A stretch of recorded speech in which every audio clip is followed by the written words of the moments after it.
Hi, Lizzy. How are you? Hello, I'm really well. How are you doing? I'm well. I'm well.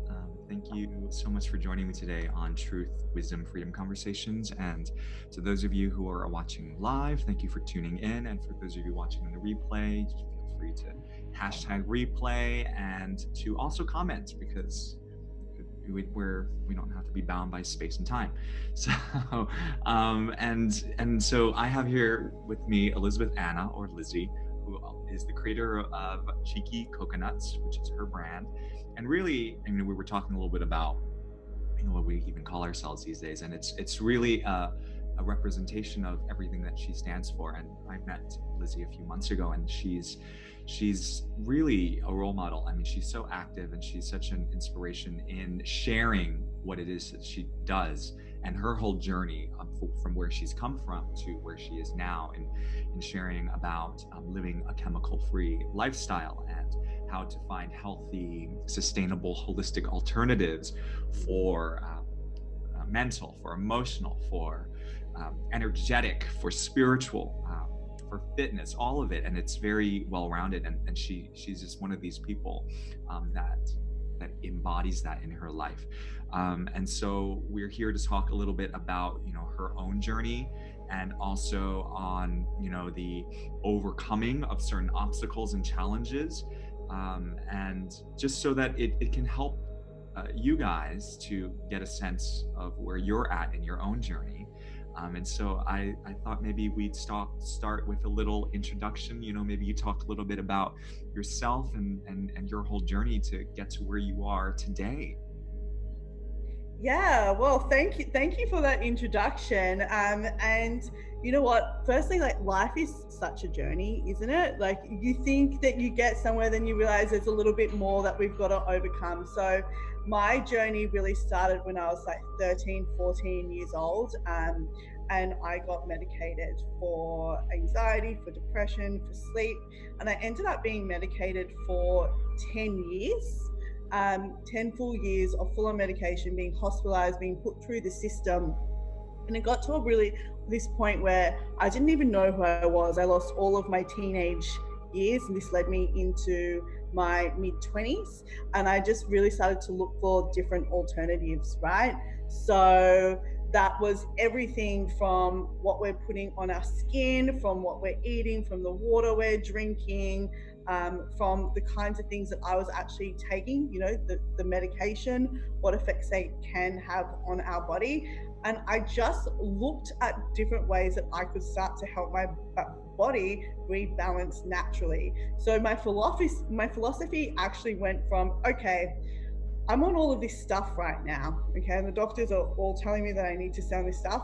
What can I do to my body that is natural, that will likely help and is very unlikely to hurt me? What was that transition from the time when you were hospitalized and medicated and all of these diagnoses that the doctors gave you? Where were you then mentally, and then how did that transition happen into more holistic alternatives? Yeah, so I got hospitalized in my early 20s. And the idea was that they wanted to change my medication again. This was after already being on medication. And I did it, and I went along with it for a little bit. And then I decided, okay, this actually isn't working. And in fact, I really took a good look at what was happening. And in fact, I was getting worse instead of better. And I just completely lost my sense of self.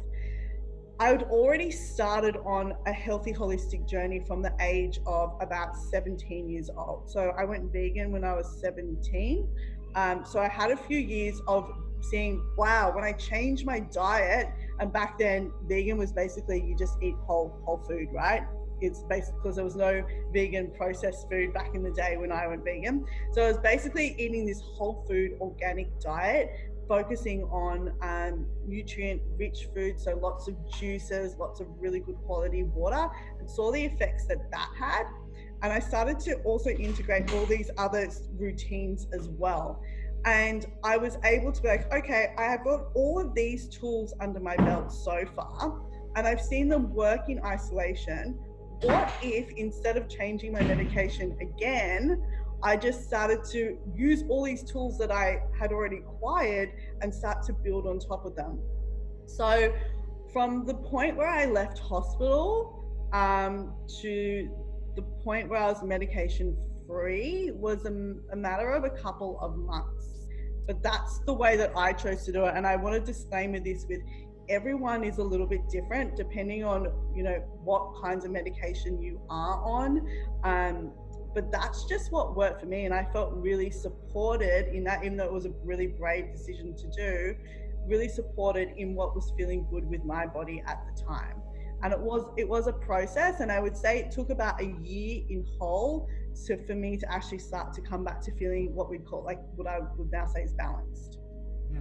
And what were some, yeah, that's pretty amazing that, you made that shift from the system, as we call it, hospitalization.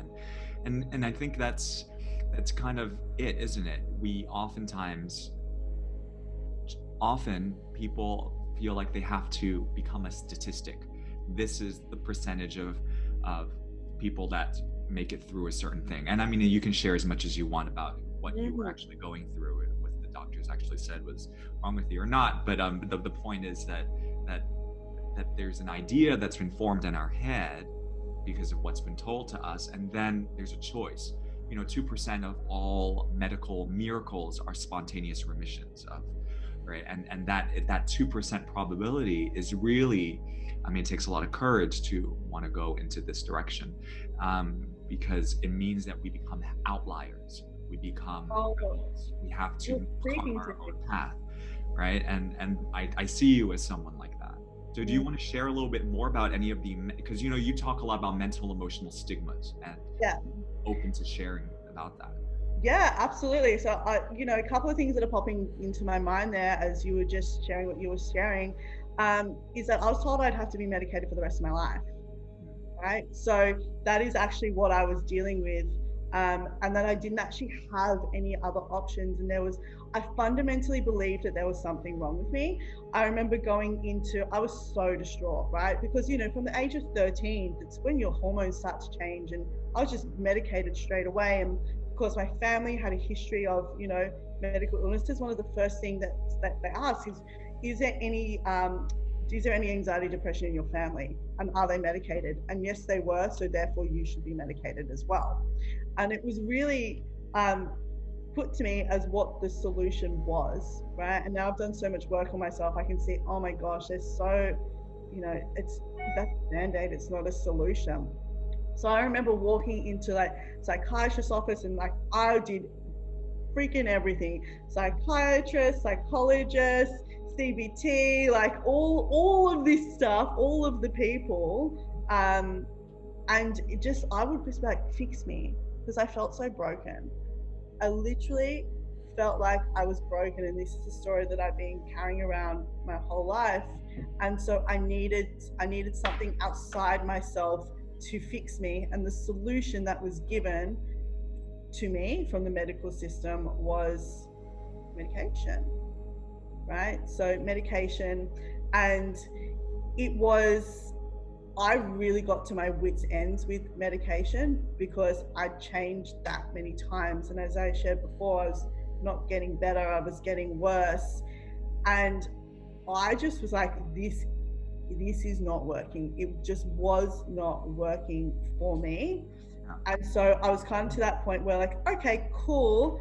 Well, I can keep listening to what they're telling me to do, which is actually making me feel worse, or I can try and do something else myself. And so Um, now you're completely off medication for anxiety and depression, and correct. you're using other things like Yeah. water. And you want to tell us a little bit about that, essential oils and all that? So I've been medication free this is my 7th year now, completely medication free, from being told I couldn't come off medication. So I do a lot of different things. I think one thing, firstly, I need to acknowledge with myself is I'm actually just more of a sensitive person than a lot of other people. Now, this is actually a really big blessing as well, right? A lot of probably people in this community here, Johnson, are more of those sensitive people, which means we feel more stuff, but it's actually a gift that if we don't look after, we suppress and we lose. Well, that's a really important point to point out, because it's the sensitivity that sometimes is not on the radar in Western conventional medicine, and then you don't know what to do. So you go, oh, that child is ADHD or unruly. I had a friend who's been on sleep medication for 30 years because when he was a child, he said he remembered the moment when he stopped going to sleep because he could see the grain within the grain within the grain of this like one piece of sand. And so it was at an age when he was 5 years old where he was able to perceive and zoom in with such great detail. I mean, it's quite rare, but this is a child who's just extremely sensitive in his way he perceives the environment.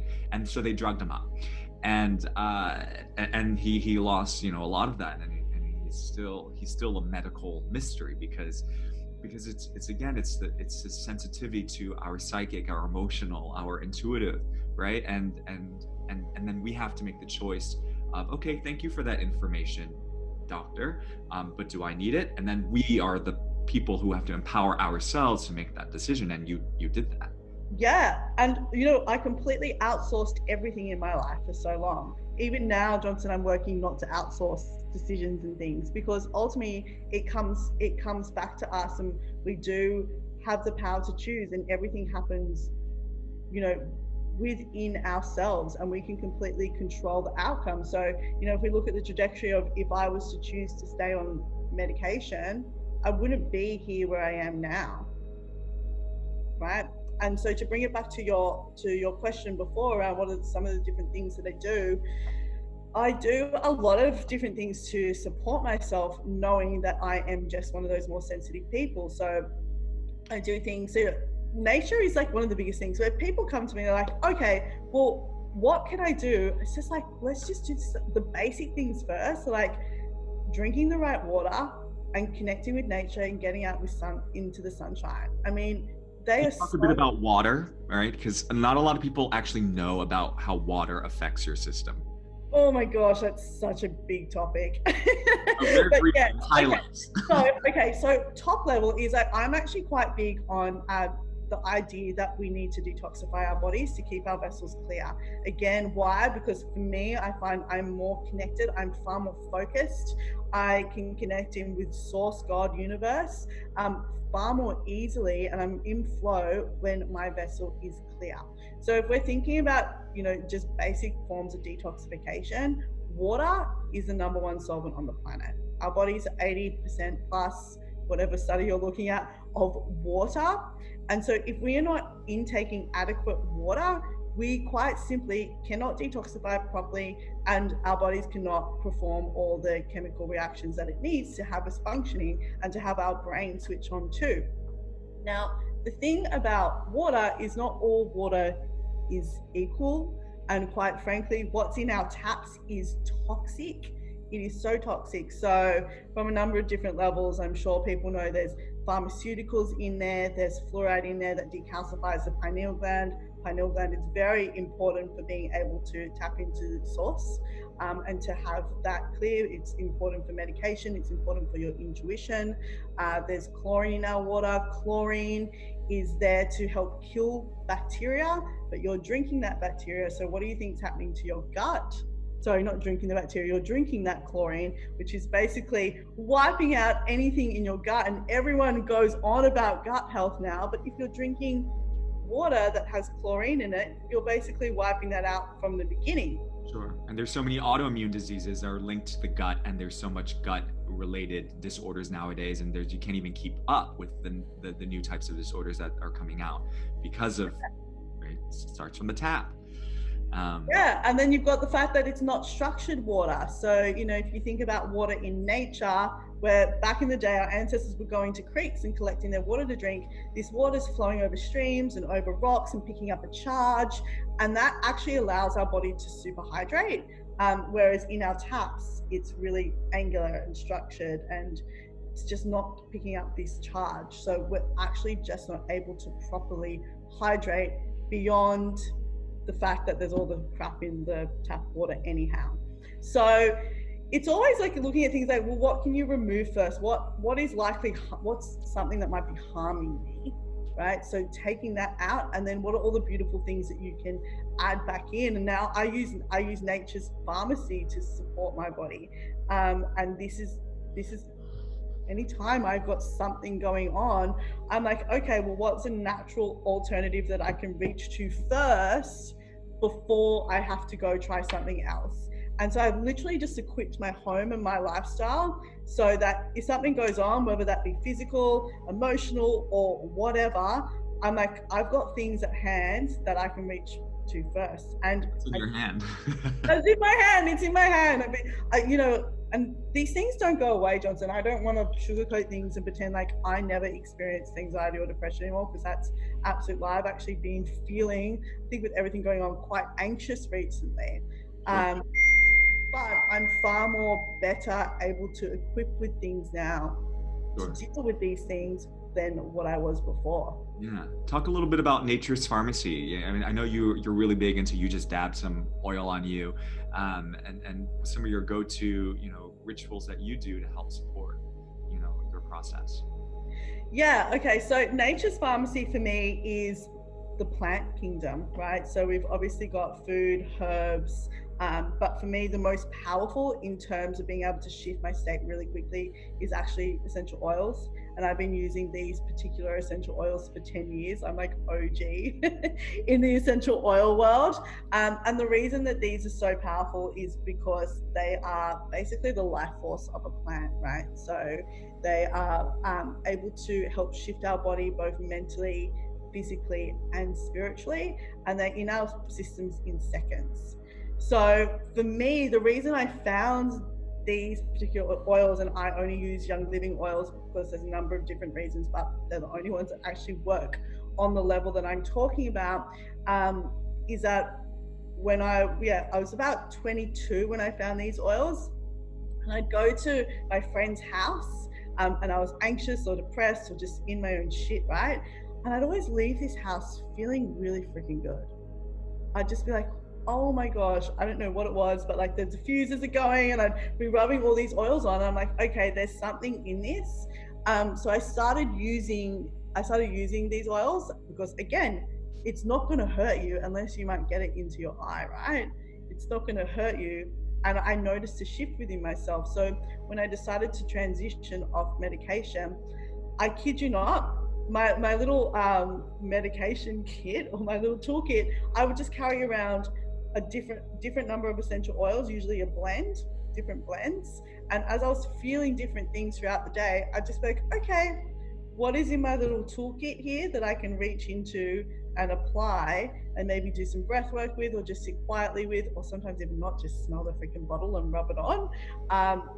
And that's really one of the main things that got me through the transition. Beautiful. Yeah, amazing. I love, connecting to the natural essence of life, which is the plant kingdom, right?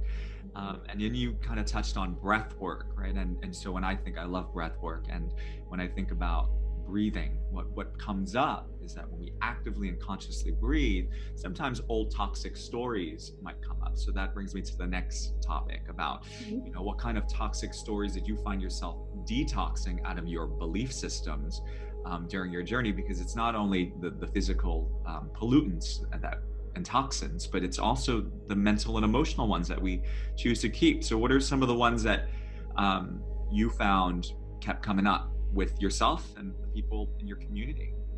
Yeah, I think I'm still working on these. I'm always discovering new stories that I've been telling myself. I think the first one was that I needed to be on medication, right? That was the first thing, that there was something so fundamentally wrong with my physiology that I was broken, and that I needed to be on the medication. And then underneath that was the story that I'm broken.